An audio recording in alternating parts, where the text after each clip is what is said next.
Hi எல்லோருக்கும் வணக்கம். Bigg Boss season 8 Tamil.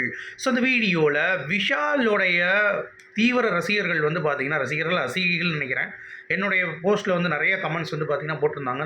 நான் ஒரு வீடியோ வந்து போட்டிருந்தேன். ஸோ அதில் விஷாலோடைய நல்ல மனது உங்களுக்கு கண்ணுக்கு தெரியலையா, அவர் வந்து அன்ஷிதாவை பெஸ்ட் ஃப்ரெண்டு தான் பார்க்குறாரு, அது மட்டும் இல்லாமல் அவர் வந்து பார்த்தீங்கன்னா ஒரு நல்ல விஷயத்துக்கு தான் சொல்கிறாரு அப்படின்ற மாதிரி ஒரு பாயிண்ட் ஆஃப் வியூவில் வந்து பேசினாங்க. அதை பற்றி தான் கிளாரிட்டி வீடியோ இது. ஸோ வீடியோக்குள்ளே போகிறதுக்கு முன்னாடி நம்ம சேனலுக்கு நீங்கள் புதுசாக இருந்தீங்கன்னா கண்டிப்பாக சப்ஸ்கிரைப் பண்ணிக்கோங்க, வீடியோ மறக்காமல் ஒரு லைக் பண்ணிக்கோங்க. இப்போ நம்ம வீடியோக்குள்ளே போகலாம். ஸோ விஷால் வந்து பார்த்தீங்கன்னா நேற்று ஒரு பயங்கரமான ஒரு நாடகம் வந்து நடத்தினார். அதாவது அன்ஷிதா கூப்பிட்டு அதே இடம், அதாவது எங்கே தர்ஷிகாவை மைண்ட் வாஷ் பண்ணாரோ அதே மாதிரியே அன்ஷிதாவையும் வந்து மூளை செலவே பண்ணுறாரு. அதாவது நான் வெளியே போனேன்னா நீ எனக்காக நான் வெயிட் பண்ணுவேன், உனக்காக நீ எனக்காக வெளியே போனால் வெயிட் பண்ணு, சரியா? நம்ம வந்து ரெண்டு பேரும் இங்கே பயங்கரமாக ஒரு ஃபீலிங்ஸ் வந்து இருக்குது, நம்ம ரெண்டு பேரும் நல்லா பேசிகிட்டு இருக்கோம், நல்லா பழகிட்டு இருக்கோம். ஸோ நான் ஏதாவது தப்பு பண்ணியிருந்தா கூட என்னை மன்னிச்சிடாது, இந்த கேமுக்காக தான் இருக்கும், நம்ம வெளியே போய் எல்லாத்தையும் சரி பண்ணிக்கலாம். நம்ம ரெண்டு பேரும் சேர்ந்து திருவண்ணாமலையில் ஜோதி பார்க்க போகலாம், நம்ம ரெண்டு பேரும் சேர்ந்து கேரளாவுக்கு வந்து காரில் போகலாம் அப்படின்ற மாதிரிலாம் பேசி நல்ல ஆசை வார்த்தை. அதாவது ஃப்ரெண்டு அப்படிங்கிறது வாயில் வரல. உன்னை எப்படி அருணை பார்க்குற மாதிரி பார்க்குறவங்க மட்டும்தான் வருது தவிர அது ஃப்ரெண்டா இல்லை என்ன லெவலில் அவர் பார்க்குறாரு அப்படிங்கிறதே வரல. இதை வந்து அன்ஷிதா மைண்டுக்குள்ளே ஏற்றிக்கிச்சு. ஏன்னா ஒரு பொண்ணுக்கிட்ட வந்து நீங்கள் பேசும்போது அவங்க வந்து டோன் பண்ணிடுவாங்க, தே கேன் ஸ்மெல் அப்படின்றாங்க. அதாவது நீங்கள் என்ன ஒரு தப்பான எண்ணத்தில் வந்தால் கூட பெண்களால் அதை கணிக்க முடியும் அப்படின்றத வந்து ரொம்ப சூப்பராக சொல்கிறாங்க.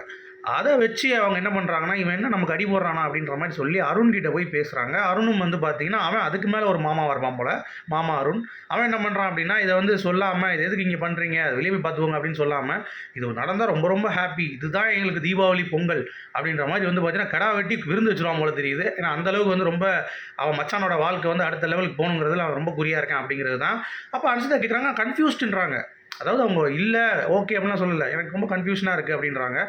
அப்போ ஒரு பேர் சொல்லுவாங்க, நான் வெளியே போய் ஒருத்தங்கிட்ட ரொம்ப இதாக இருக்குது எனக்கு, ஏன்னா இப்போ வந்து இந்த அருணும் அர்ச்சனாவும் பார்த்துட்டு எனக்கு ரொம்ப மைண்டில் வெக்ஸ் ஆகிட்டேன், இப்படிலாம் வந்து லவ் பண்ணுவாங்களா, எனக்கு வந்து அவன் துரோகம் தான் பண்ணிகிட்டு இருக்கான், எனக்கு வந்து அவன் பயங்கரமான ஃபீலிங்ஸ் வந்து கொடுப்பான்னு பார்த்தா என்ன தான் ஃபீல் பண்ண வச்சுட்டு இருக்கான், அவன்கிட்ட போய் நான் சரி பண்ணணுன்னே அதுக்கு அவன் என்ன சொல்லுவான் தெரியுமா, அதை போய் நீ சரி பண்ணுறது எனக்கு தெரிஞ்சு நீ பண்ணிக்கோ, பட் இருந்தாலும் நான் சொல்கிறேன் யூ ரிசர்வ் எ பெட்டர் கை அப்படின்ட்டு.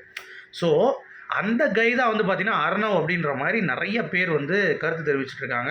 ஸோ நானும் அதை வந்து செக் பண்ணி பார்த்தேன். அர்ணவ் வந்து பார்த்தீங்கன்னா இந்த மாதிரி போஸ்ட்டில் வந்து இந்த மாதிரி நீங்கள் போய் கேட்கணும், போகணும், வீட்டுக்கு போய் சண்டை போடணுன்றதுக்கு அவர் வந்து பார்த்திங்கன்னா ஸ்மைலி போட்டுட்டு இந்த மாதிரி தான் ரிப்ளை பண்ணிகிட்டு இருக்காரு.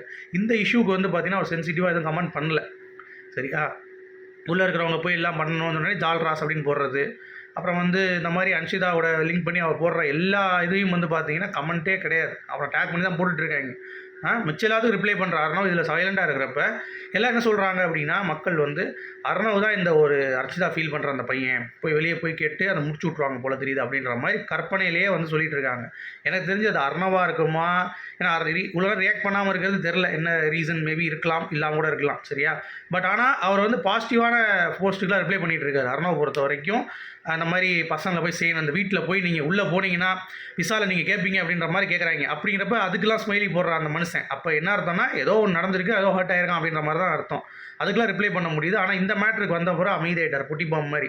ஸோ அதை வைக்கி பார்க்கும் பொழுது அவர் மேலே டவுட் வர்றது அப்படிங்கிறது இயல்பு தான். பட் எனக்கு தெரிஞ்சு அது நம்ம பர்சனல், அதை நம்ம உள்ளே போய் இன்னும் கிண்டி கிளங்கெடுக்கணும் அவசியம் கிடையாது, அவங்க பார்த்துப்பாங்க, சரியா? ஆனால் நான் என்ன இங்கே காட்டுறேன் அடிக்கோடிட்டு அப்படின்னா, விஷாலோடைய இந்த பிஹேவியரை மக்கள் நோட் பண்ணணும். அதை விட்டுட்டு எல்லா ரசிகைகளும் ஒரு 30 பேர் இருக்காங்க விஷாலோடைய ரசிகைகள், நான் ஒத்துக்கிறேன். அந்த 30 பேரும் என் இதில் வந்து கத்துறதுக்கு கொஞ்சம் யோசிச்சு பாருங்கள், சரியா? இப்போ நீங்கள் அவங்க பொசிஷனில் இருந்தீங்கன்னா என்ன பண்ணுவீங்க? தர்ஷிகா புரிஞ்சுக்கிட்டாங்க, நீங்கள் பார்த்தீங்களா, எத்தனை பேர் நோட் பண்ணீங்க, அதை பார்த்தீங்களா இல்லையா?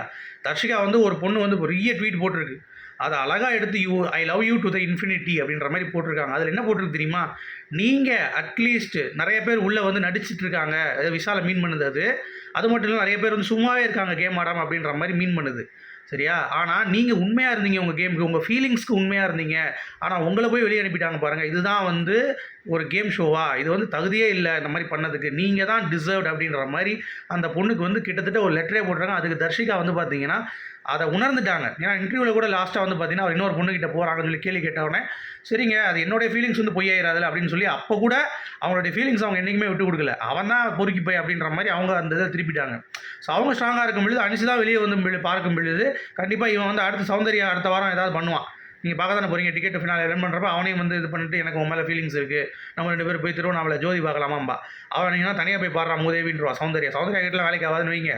பட் இருந்தாலும் சொல்கிறேன், இந்த அளவுக்கு இருக்காங்க பாருங்கள். அப்போ தர்ஷியா தெளிவாயிட்டா, அதே மாதிரி நம்ம அர்ச்சிதாவும் தெளிவாயிருவான்னு வெளியே போய் பார்த்துக்கலாம். ஸோ உங்களுடைய கருத்து என்ன இதில் அப்படிங்கிறத கண்டிப்பாக கமெண்ட்டில் சொல்லுங்கள். ஓகேவா? மீண்டும் சந்திப்போம். Good bye.